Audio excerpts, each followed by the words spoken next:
I want to know more about the your campaign with the NBA with campaign. LeBron. Yeah, rolling with the champions. Yes, Is that yes, right? yes, that's Rolling with right. champions. Yeah. So, oh my gosh, what influenced that one? That was a good one. Okay, so here's the real truth. Okay, when I got to Uber, and again, I just want to paint the situation because when you look at my resume or like we talk stories, it just feels like okay, big thing. But there was so much craziness happening all of the time, and so it's like, look, sometimes you can have success in the most chaotic of environments, and so you should never look at the chaos and be like, oh, I can't do the thing. Right. It's like my whole career was built out of chaos, and at the time, I had just finished like my stint at Apple, so I was pretty popular in Silicon Valley. People knew me, knew my work for building Apple Music, all of that stuff. And I met Travis Kalanick, who's the founder and CEO of Uber. Nice. And he convinced me to become his chief brand officer because he was going through some tough times at the time. And needed to grow the business. And when I was hired, 2 weeks later, he was fired from the job. Like, literally, the board took the job from him. So how does that work? Obviously, they voted him out. Oh, okay. Yeah, it didn't take you. You didn't have to get fired with him, though, right?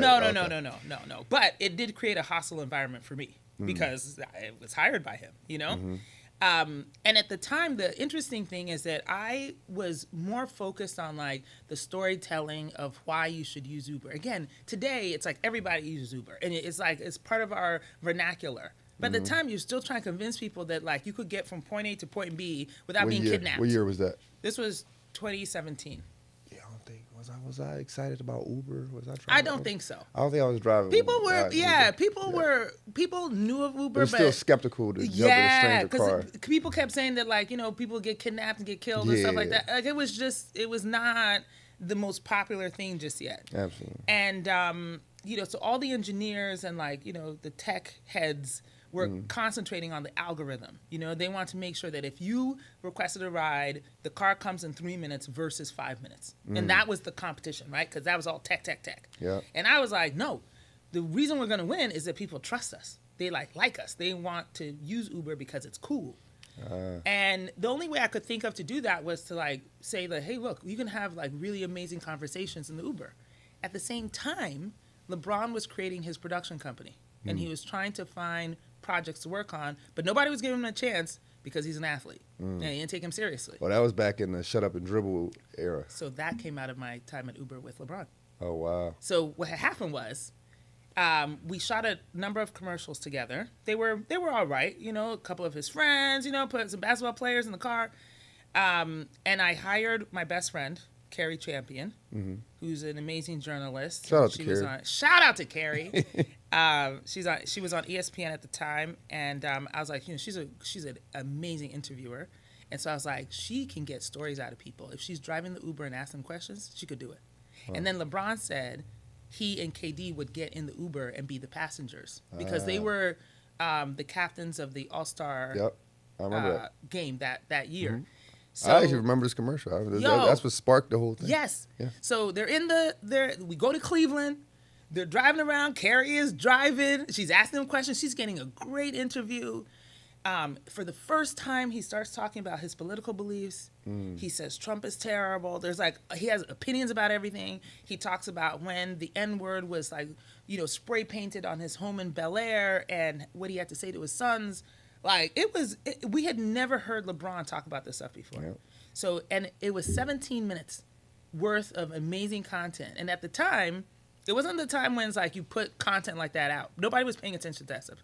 So I was like, you know what? I'm gonna do the 30 seconds and the 60 seconds. I'm gonna put it on the All-Star game.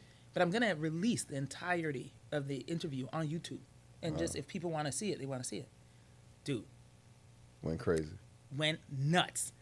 And Laura Ingraham of Fox News saw it, and she was offended. And that's when she went on TV and said, we don't need to know his opinion. He just needs to shut up and dribble. Wow. And LeBron called me, and I was like, yo, this is crazy. And he was so pissed. And it was the hardest exercise for me on restraint. Because I was so pissed as well. And here's what's so funny. So I, created basically a press plan for us to go talk to everybody, for LeBron to be able to, you know, have his opinion After the Uber after that moment, like literally within 2 days, you know, like of that moment. And here's something I don't think I've shared before, which is that the morning before we went to do like our big interview, there was LeBron, Mav, and I. I had lunch with Colin Kaepernick. Wow. And we were supposed to be talking about something else. And I was like, yo, I can't even concentrate on this meeting because I'm so pissed.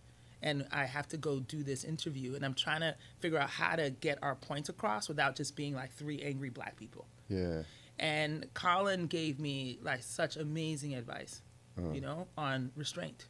Wow. And that's the thing that I don't think people give him enough credit for. Kaepernick. That like he is so practiced in restraint, you know, and being laser focused on the protest. Yeah. And laser focused on articulating his point of view. Because, like, yo, the way I was out here dropping every kind of F-bomb there is and, like, blah, blah, blah, blah, blah, blah. I just want to go on and, like, you know, kill everybody. Right. And so I called LeBron, called Mav. I was like, yo, I'm here with, with Colin. And he's telling us to, you know, to just chill out, have restraint. You know, like, make sure you're articulate. Make sure that you're saying the thing that you actually want to say and you're not just acting out of anger. And that's when LeBron came with that he's more than an athlete.